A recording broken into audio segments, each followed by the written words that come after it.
Iya, pemirsa masih di toko kita, masih bersama dengan Profesor Siti Zuhro. Oke, ini salah satu ilmuwan politik Indonesia. Prof, tadi saya bicara mengenai politik identitas. Ini masih ramai di Pilpres 2019, begitu ya. Apa yang terjadi? Bagaimana analisa dari Profesor? Iya, politik identitas itu Mas Adam ada di mana-mana. Di negara maju, negara berkembang ada. Jadi nggak ada yang salah dengan politik identitas. Karena itu kan menunjukkan dia, katakan gitu ya, ada variasi dari latar belakang suku, agama, etnisitas dan sebagainya. Dan mereka itu biasa untuk menunjukkan komunitas dan sebagainya. Yang salah adalah politisasi identitas. Lah kita cenderung dalam pemilu, dalam pilkada itu menyeret-nyeret gitu ya, menarik-narik gitu ya. Hal-hal yang sepatutnya tidak dilakukan, dilakukan. Itu prinsip sekali. Masalah agama tidak boleh dipolitisasi.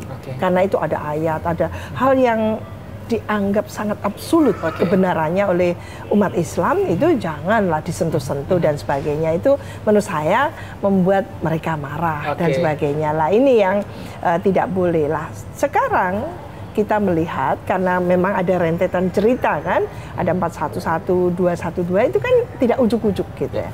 Sehingga ini berangkat dari Pilkada DKI 2017, sehingga muncul gitu ya, karena statement dari elit yang tidak proper tadi itu memicu gitu ya, satu respon yang kolektif dari umat Islam, tidak hanya dari DKI tapi dari berbagai daerah kumpul di Jakarta lah. Itulah muncul ya, lalu political othering gitu ya. Jadi kita sendiri, mereka sendiri kan seperti itu, sehingga seolah-olah berhadapan.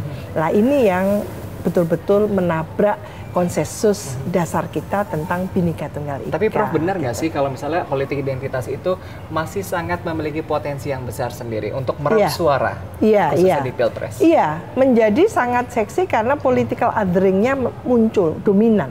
Jadi kalau sekarang ya mungkin Prabowo Sandi itu ya sudah identik dengan aspirasinya umat Islam. Sementara Pak Jokowi yang dianggap mungkin waktu Pilkada DKI sangat dekat dengan Pak Ahok gitu kan, dan sangat dikatakan oleh publik waktu itu mendukung Pak Ahok dan sebagainya. Lalu menjadikan apalagi ketika ada aksi 411, kepingin audiensi tidak bisa dan sebagainya. Nah itu ada menjadi memori kolektif dari masyarakat waktu itu, umat Islam waktu itu. Kenapa menghindar dan sebagainya, sehingga mau tidak mau pilihannya adalah kepada sosok yang religius, bahkan tokoh ya, ketua MUI, tidak main-main itu seperti itu.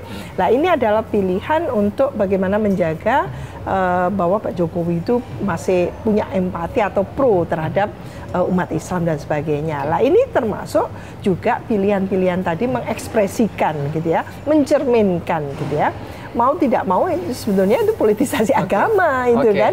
Jadi keberpihakan yang tentatif seperti itu ya mau tidak mau bisa dikatakan itu politisasi agama. Jadi gitu kalau kan. tadi politik identitas fine-fine aja begitu ya. Tapi yang sedikit bermasalah adalah politisasi agama. Itu ada di paslon mana? Tidak bisa mengatakan itu, tapi yang jelas selalu siapapun akan menggunakan itu akhirnya. Jadi kalau Pak Jokowi supaya aman harus merangkul sosok cawapres yang religius, jadi MUI gitu ya. Dan beliau belum berhenti sampai saat ini gitu. Dengan catatan dia akan mau mendongkrak suara. Tapi asumsi-asumsi tadi itu juga agak mengecewakan kelihatannya, karena dari tim pemenangannya sendiri mengatakan kok nggak menjadi leverage factor gitu, kok tidak mendongkrak elektoral gitu ya. Prof, ini bicara mengenai politik identitas sendiri. Kalau tadi kita ada parpol Islam. Kita tahu di Indonesia ada parpol Islam gitu ya. Tapi dari tahun ke tahun gitu ya, banyak yang melihat kenapa justru kalau tadi dikatakan ini sangat potensi besar sendiri untuk meraup suara di Pilpres ataupun Pileg sendiri. Tapi kenapa jualannya begitu ya dari parpol Islam sendiri ini kurang dilirik oleh pemilih gitu? Iya, ini bagus sekali ya. Jadi kalau kita lihat dari pemilu tahun 55 itu partai-partai Islam luar biasa mendapatkan suara yang signifikan gitu ya. Masumi dan NU kalau disatukan tuh tinggi sekali gitu suaranya. Kalah PNI, kalah PKI waktu itu kan gitu. Tapi begitu kalau Orde Baru kita tidak bisa gunakan sebagai acuan ya, karena pemilunya memang menggunakan 2 partai, 1 Golkar, tapi bukan partai politik kan gitu. Kita melihat perkembangannya mulai pemilu 99 yang betul-betul mempraktekkan sistem multipartai banyak kan gitu ya. Suara Islam ternyata mengalami penurunan kalau dibandingkan dengan tahun 55, bukan kenaikan, penurunan. Lah, tambah pemilu semakin berkurang lagi. Secara kalau kita hitung dari PAN, dari PKB, dari P3 gitu ya, PKS, itu 4 itu kalau kita kumpulkan suaranya masih nggak nendang dibandingkan di pemilu 55 gitu ya. Dan setiap tahun bukan kenaikan yang melonjak gitu. Dia masuk tapi tidak signifikan suaranya, tidak bisa menjadi partai besar.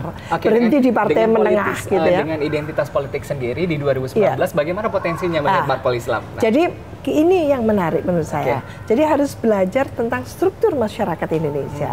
Bahwa karakter orang Indonesia itu sebetulnya tidak ekstrim kanan, tidak ekstrim kiri. Dia lebih ke middle way. Partai seperti Golkar itu selalu bertengger di nomor 1, nomor 2. Selalu seperti itu. Ada apa gerangan kan gitu. Berarti memang ada karakter orang Indonesia yang melihat kalau hal-hal yang sifatnya duniawi seperti ini ya, urusan duniawi seperti ini ya memang di middle way sebetulnya. Middle way itu ya rumah bersama gitu. Heterogenitas yang namanya Bhinneka Tunggal Ika-nya itu harus terekspresikan, bukan eksklusif tapi inklusif. Jadi partai-partai politik yang inklusif itu lebih mendapatkan gitu kan peminat-peminat yang luas karena dia merasakan saya terrepresentasikan, karena fungsi demokrasi itu kan partisipasi, representasi, kontestasi. Lah representasi itu mewakili, ini partai ini mewakili kita, lah mereka berduyun-duyun ke sana. Lah kalau eksklusif ya itu aja lebih homogen gitu ya, tidak heterogen. Sementara orang Indonesia itu melek mata sudah heterogen, sudah Bhinneka Tunggal Ika. Lah ini yang harus dipelajari oleh tentunya partai-partai yang berbasis Islam supaya dia dalam menghadapi pemilu itu betul-betul menyiapkan. Ini rumah betul-betul ya rumahnya Indonesia seperti P3, gambarnya Ka'bah gitu ya.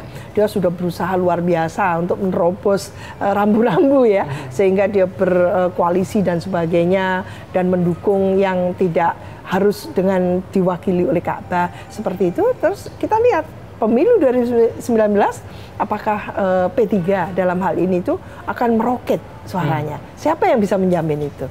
Ya jadi menurut saya gimana, Ibu melihat? Tidak ada jaminan sama sekali. Apalagi P3 saat ini friksi. Masih friksi, ada dualisme kepengurusan yang belum final kan gitu. Lah, hal itu tentunya juga berpengaruh terhadap perilaku pemilih nantinya kepada P3.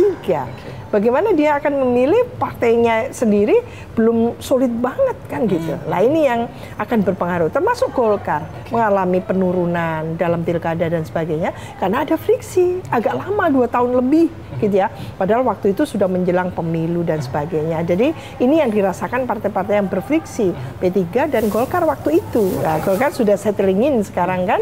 Tapi apakah juga suara Golkar akan bisa memenangi pemilu 2019 masih tanda tanya besar. Iya. Tapi bicara mengenai prediksi politik di 2019 sendiri, tentunya Bu Siti, Profesor Siti Zuhro tentunya juga memiliki gambaran atau deskripsi sendiri. Nah, gambarannya akan kita tunjukkan, saya Priwara. Pemirsa jangan kemana-mana, toko kita akan kembali.